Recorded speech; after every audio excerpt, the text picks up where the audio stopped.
1월 20일 9시 기도회 시작하도록 하겠습니다. 언약 가진 한 사람이라는 제목으로 사도행전 9장 15절 말씀을 보도록 하겠습니다. 언약 가진 자 한 사람이면 세계를 충분히 살릴 수 있습니다. 내가 언약 가진 자면 내가 가는 곳, 그리고 가문, 현장, 업의 현장, 그리고 내가 갈 미래의 현장까지도 살릴 수 있다는 말이 됩니다. 성경에 바울이 사도행전 9장 15절에 택한 나의 그릇으로 삼았다고, 그래서 아나니아한테 가라고 말씀을 하십니다. 그거 전달하라고 말씀하십니다.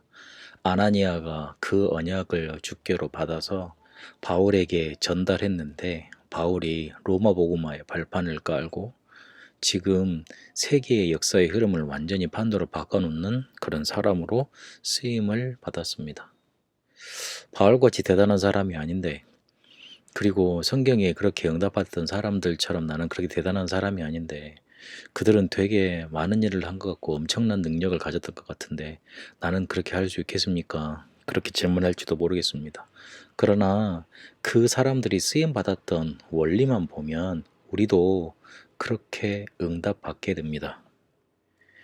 그들은 인간의 근본에 대해서, 인간이 가진 존재와 그리고 인간의 가진 문제에 대해서 제대로 봤습니다. 영적인 문제를 사람들은 가지고 있습니다. 왜냐하면 인간은 영적인 존재이기 때문에 그렇습니다.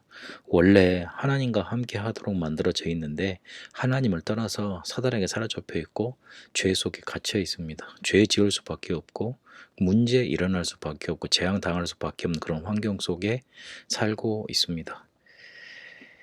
그래서 그 해답을 그리스도라고 성경에 주신 겁니다. 성경은 옛날 얘기가 아니라 지금 우리가 그리스도 붙잡지 않으면 사단의 종되는 겁니다.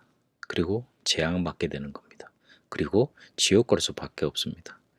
그거를 해방시키는 답으로, 그거를 해결하는 답으로 그리스도를 주셨다 그랬습니다. 그래서 지금 그리스도 붙잡아야지만 그 창세기 3장부터 시작된 사단, 저주, 재앙, 지옥 권세에서 해방받는 겁니다. 이게 너무 오랜 기간 우리 속에 영향을 미치고 있어서 우리가 영적인 문제 속에 갇힌 존재가 되어버렸습니다. 이게 더 많이 가진 엘리트, 더 부를 가진 사람들한테는 더 많이 있습니다. 오히려 못 가진 사람은 먹고 사는 문제만 해결되면 평안해요. 그런데 먹고 사는 문제를 뛰어넘어서 영적인 뭔가 갈급함에 채워지지 않는 그런 위치에 가 있는 사람들, 심각한 문제 가진 사람들 많이 있습니다. 성경은 우리가 옛날 이야기로 상고하고 그래 좋은 이야기다, 참고해야 될 만한 이야기를 기록해 놓은 게 아닙니다.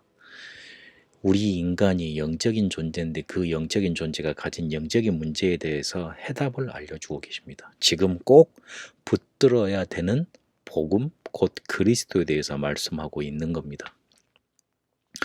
요거를 제대로 깨달은 사람이 바울이었고 성경에 응답받은 사람들 렘넌트였습니다. 우리가 영적인 문제를 제대로 알고 그리스도를 바로 붙잡는다면 그들과 똑같은 응답을 받게 되는 겁니다. 그러면 그 이후에 복음을 제대로 붙잡고 복음을 제대로 전달할 수 있는 응답을 우리가 누리고 있으면 그 뒤에 세계 복음화를 어떻게 해 나갈 것인가 조금만 길을 알고 있으면 됩니다. 먼저 우리가 하는 지금 사역 속에 하나님의 미래가 있다는 것 우리가 기억하고 있으면 됩니다. 이 말은 우리가 지금 만나는 사람 있잖아요. 별 볼 일 없는 사람이고 오히려 영적인 문제 가진 사람일지도 모릅니다. 그러나 우리가 복음을 알고 있고 그거를 그 사람한테 언약으로 전달해 줄 수 있다면 그 사람을 통해서 그 뒤에 일어나는 일이 큽니다. 야곱이 조그만한 자기 자녀 요셉에게 언약 전달했는데 그 요셉이 애굽 복음만을 이뤄냈습니다. 요게벳이 언제 죽을지 모르는 자기 아들 모세에게 잠시 언약 전달했는데 애굽을 살려내고 광야로 이끌어냈고 그리고 가나안까지 인도하는 그런 시대적인 인물을 만들어냈습니다. 한나가 자기는 원통에서 나시린의 언약을 붙잡고 기도했는데 사무엘과 다윗을 만들어냈습니다.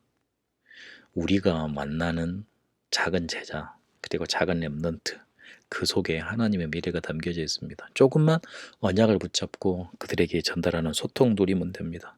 그 중에 제자 나옵니다. 그러면 그들이 서밋으로 갈 수 있도록 미션을 주고 그 미션을 붙잡고 응답받는 길을 알려주고 그 인생 전체를 사로잡는 포럼 만들어낼 수 있도록, 포럼 나올 수 있도록 조금만 언약 전달에 집중해 주면 됩니다. 우리는 그렇게 부름받은 사람들입니다. 마태복음 5장 13절 16절에 보니까 세상의 소금 세상의 빛이라 그랬어요. 베드로전서 2장 9절에 보니까 이 빛을 선전할 자로 왕같은 제사장으로 거룩한 나라로 부름받았다 그랬어요.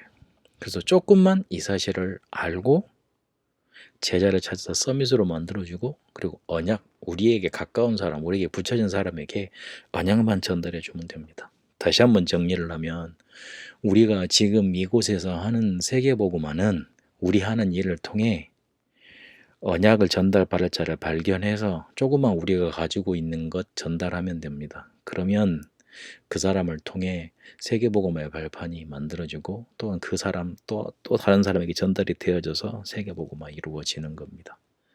언약 가진 자면 됩니다.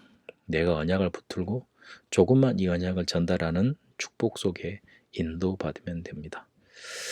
그렇게 여러분의 업을 통해 세계복음화에 쓰임받고 복음 가진 자의 축복 누리게 되시길 바랍니다. 하나님 언약을 붙들고 전달하게 하옵소서. 우리 가는 곳에 하나님의 나라 임하고 꼭 안 되면 전달 안 되면 안 되는 이 복음이 우리의 업을 통해 전달되게 하옵소서. 살아계신 우리 주 예수 그리스도 이름으로 기도합니다. 아멘.